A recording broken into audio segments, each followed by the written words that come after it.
In section 1.4 is on page 47. We want to talk about the graphs of sine and cosine functions. I pick the sine, and if I look at the sine and I pick the values of x, assuming this is x, if I say this is, let's say at 0, pi over 6, pi over 4, pi over 3, pi over 2, 2 pi over 3, 3 pi over 4, 5 pi over 6, and pi.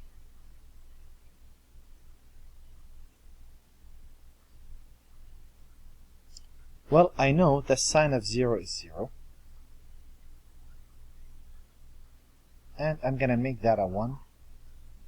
And let's say I'm going to break this into 6 equal parts. 1, 2, 3, 4, 5. No. 1, 2, 3, 4, 5. 6 equal parts. This is pi. 6 pi over 6. Right? So this is 1 pi over 6, 2 pi over 6, 3 pi over 6, 4 pi over 6, 5 pi over 6, and 6 pi over. So I could ignore the pi over 4s. Okay, that would probably make things a bit easier. Not a whole bunch. No biggie. Alright, here we go. So at pi, I know the sine of pi is 1/2. So at pi over 6, assuming that's a 1, 1/2. Pi over 3, sine is radical 3 over 2. If you throw this in a calculator, at pi over 3, I am at 0.9. And at pi over 2, sine of pi over 2 is a 1.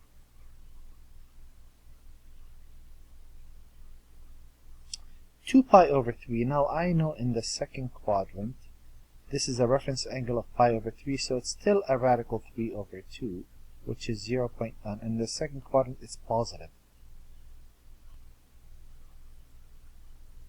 And at 5 pi over 6, reference angle is pi over 6, or 30 degrees. That's 1/2. In the second quadrant, it's positive, 0.5. And at pi, I know it's a 0. And I know, I'm just going to put one more point. If I go by, so pi over 6, 2 pi over 6, 3, 4, 5, 6, 7 pi over 6. Pi over 6, it's 1/2, but in this quadrant, it's negative. So when I get, if I really extend this, not that we're doing that, but if I was to extend it, I'll notice that at 7 pi over 6, I'm getting a negative 0.1. So the graph really continues on. It's a smooth curve. Oh, that's horrible. Well, you know what I mean. Oops, I can fix that. And it continues on. So out of this, this is what you need. You need to recognize that the graph of y equal the sine of x. Do you see that since this is a unit circle, the biggest you could ever reach is 1?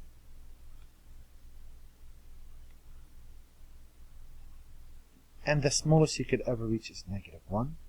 I need to remember that if this is x, I label y equal 1 and y equal negative. I always like to use different colors so you could tell where's the amplitude and where's the traditional coordinates. A graph of a sine, we're going to memorize, starts at the origin, runs up to the amplitude. So that's really what happens if you continue this trend. The graph of a sine always looks like this. 5 main points to really get. 1, 2, 3, 4, 5, and 2 lines to really label. Now, if I run a full revolution, this is 2 pi. The beauty of this, all of these are equidistant. This is equal to this. This equal to this, equal to this, and equal to this. Which means, if I take one full cycle, which is 2 pi, this is really 4 equal parts. Each of those is 1/4 of the period, which is 2 pi. It takes 2 pi radians for you to get one full cycle. So Oops, I ruined the surprise. So I could say this is half of that, which is pi, and this is half. Half of pi is pi over 2. Actually, it's right there. And pi is right there. And this is 3 pi over 2. The graphing turns out to be the easy part. Labeling is the hard part. If I take a look at y equal the cosine of x, and in this section we're focusing only on those two. In the next section we focus on the secant, cosecant, tan and cotan. Well, it turns out to be almost identical with one minor exception.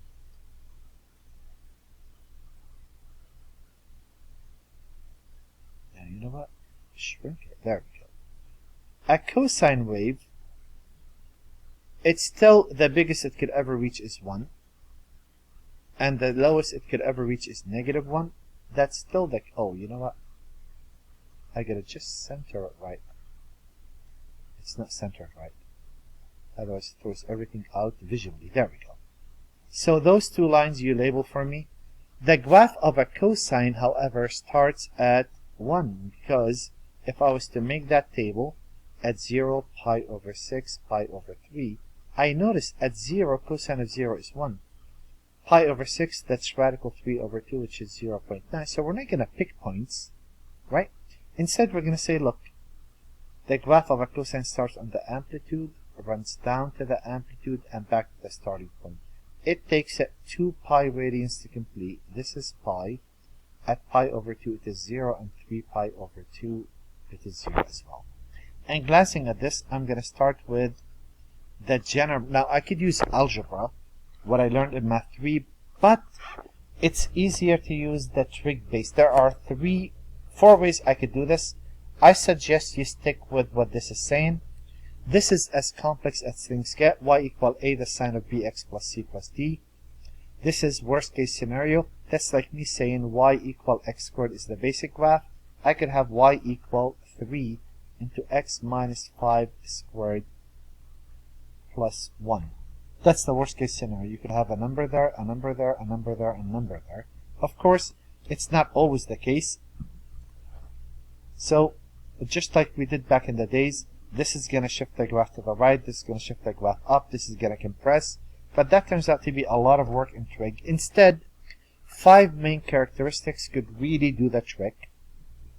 You look at what's being multiplied by a metric function. In absolute value, that's the amplitude. The period, which is the most crucial part for this graph, is always 2 pi divided by the number that's being multiplied by x. There is a phase shift that only comes up in section 1.6. We're still in 1.4. So that never comes up in this section. No need to worry about it. There's a vertical shift, y equal d, the number that's loose by itself. And the sine of a. If this a is positive, it's a regular graph. If it's negative, it's reflected. I'll give you a quick look. Y equal x squared is a graph that looks like this. If I was to say, what would y equal 3 x squared plus 1, or negative? Wouldn't you say this negative is going to reflect the graph and it's going to look like this? And the 3 is going to really affect how narrow that is. What does the 1 do? Isn't that a vertical shift? Of course, you don't need to know any of that. That's a side note. But instead of using algebra, let's stick with this. And this is where you begin. You always begin with your shifts first. Then you worry about the graph, including the amplitude. And the last thing you worry about is the labeling. Because if I was to say y equal x minus 1 squared plus 3, don't you move to the right 1 unit, up 3 units, and you sketch a graph? So don't you do the shifts first? In graphing, that's really what you do. Let me start a problem. That shouldn't be there. My mistake. Don't get excited now. Y equal 3 the sine of x. So 1, amplitude is the quantity that's being multiplied by x. 2, the period is 2 pi. And I don't need to label the rest because there's nothing there. if I sketch the graph, so the only thing that I have to keep in mind is knowing what the shape looks like. A sine starts at the origin, runs up to the amplitude, back down to the amplitude, back to the starting point. So I start with my shifts. There are no shifts. I start with my amplitude. My amplitude is 3. I'm going to move up 1, 2, 3, and down 1, 2, 3. So shifts first, there are none. My amplitude. Then I'm going to graph. Well, I know what the graph looks like. A sine wave starts at the origin, and label this clearly. The graph is going to look exactly the same. The labeling is going to differ.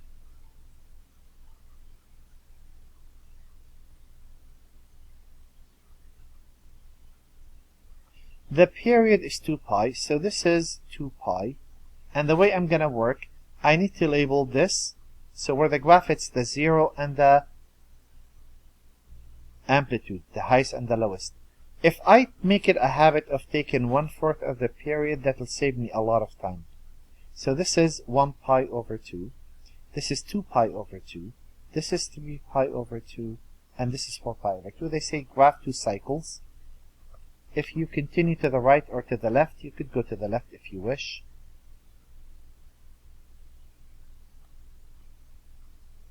If to the right you add, to the left it's negative pi over 2, negative pi, negative 3 pi over 2, and negative 2 pi.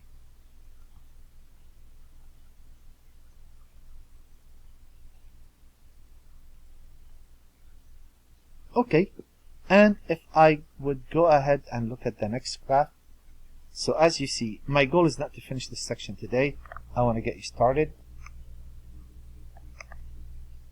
And that's why we're starting with 34 and 36. How about that case? Well, the same deal. 1, the amplitude is 3.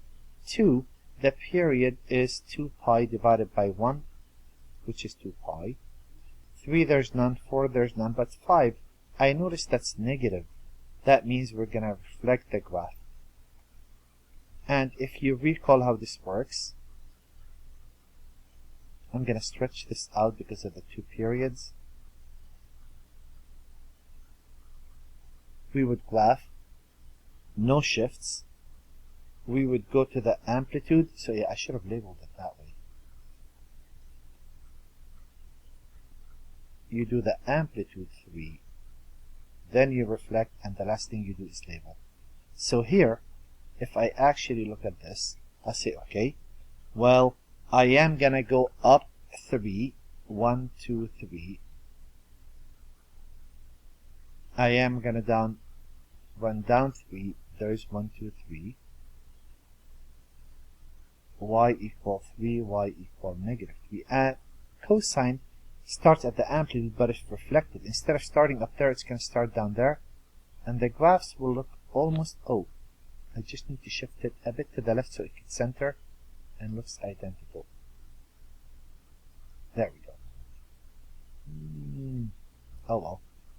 Okay. Too many buttons on this computer. And there it is. The period is 2 pi. If I make it a habit of taking 1/4 of the period, that is 1/4 of 2 pi. That's pi over 2. This is 1 pi over 2. This is 2 pi over 2. This is 3 pi over 2. And this is 4 pi over 2. If you decided to add another period to the right, then the labeling becomes really simple if you continue the trend. You said 1 pi over 2, 2, 3, 4, 5 pi over 2, 6 pi over 2. You don't have to simplify, that's 3 pi. 7 pi over 2, and 8 pi over 2 would be 4 pi. Now what happens if you compress the period?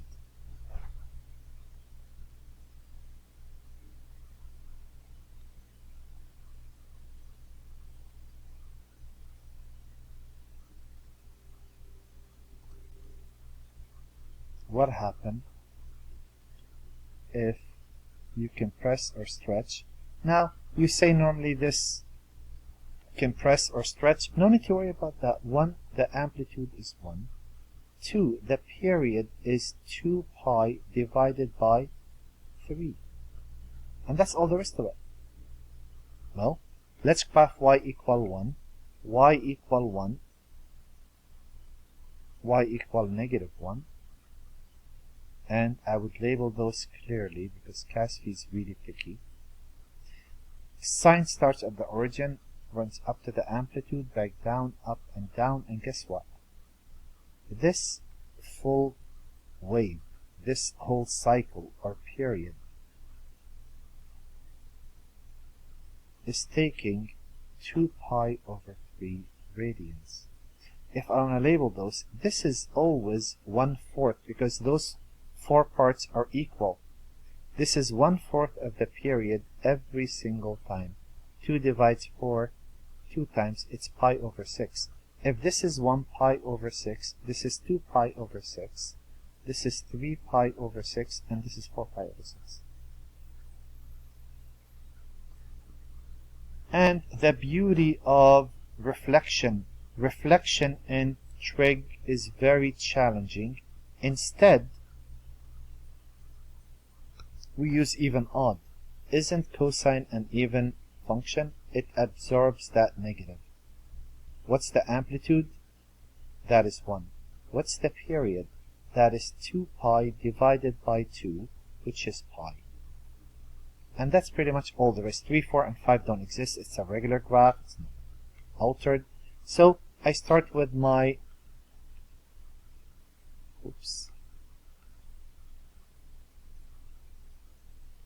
amplitude.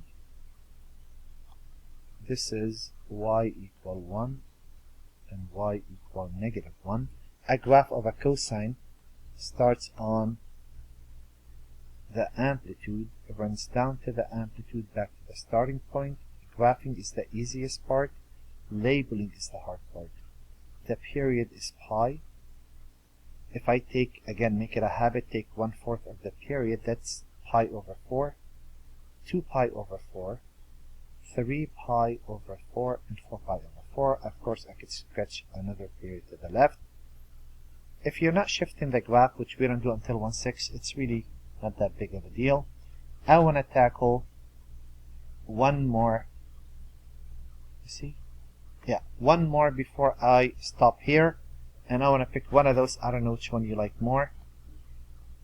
They're both the same. Let's say I take number 42. 1, the amplitude is 2. 2, the period is 2 pi divided by 1/4. If you multiply by the reciprocal, that's 8 pi. I know you were thinking this is going to be hard. Actually, this is a very easy section. I'm going to move my amplitude y equal 2, and I label that clearly. And y equal negative 2, and I label that clearly. A graph of a cosine starts on the amplitude, runs down to the amplitude, back to the starting point. And if I make it a habit of taking 1/4 of the period, isn't that 2 pi? That tells me this is 2 pi, another 2 pi, that's 4 pi, 6 pi, and 8 pi. And I'm going to do one more just for the heck of it. I was going to stop here. That's okay. The more the merrier, right? 46 is really where I'm going to stop. So if I look at this problem, 1, amplitude is 4. 2, period is 2 pi divided by 1/8, which is 16 pi. 3 and 4 don't exist, but 5, it's negative, so reflect. And if I look at the graph of this, remember I could scale this anywhere I want. I'm going to go up 4, 1, 2, 3, 4, down 4, draw a line, and label that clearly for this guy being me. The graph of a sine starts on the origin. Normally it runs up, but if it's reflected, so I'm going to run down, back up, and that's pretty much all there is to it. If I take 1/4 of the period, make it my habit, this is 4 pi, another 4 pi, that's 8 pi, another 4 pi, that's 12 pi, and 16 pi. You can sketch up here to the left. It's really not that big of a deal here. It turns out it's really a big deal if you are shifting this phase shift. We don't have any. Let me give you the homework. And there's the homework for this section. Again, this is one part. We're going to do the other part. It's not that long, but we'll do it in this next lecture.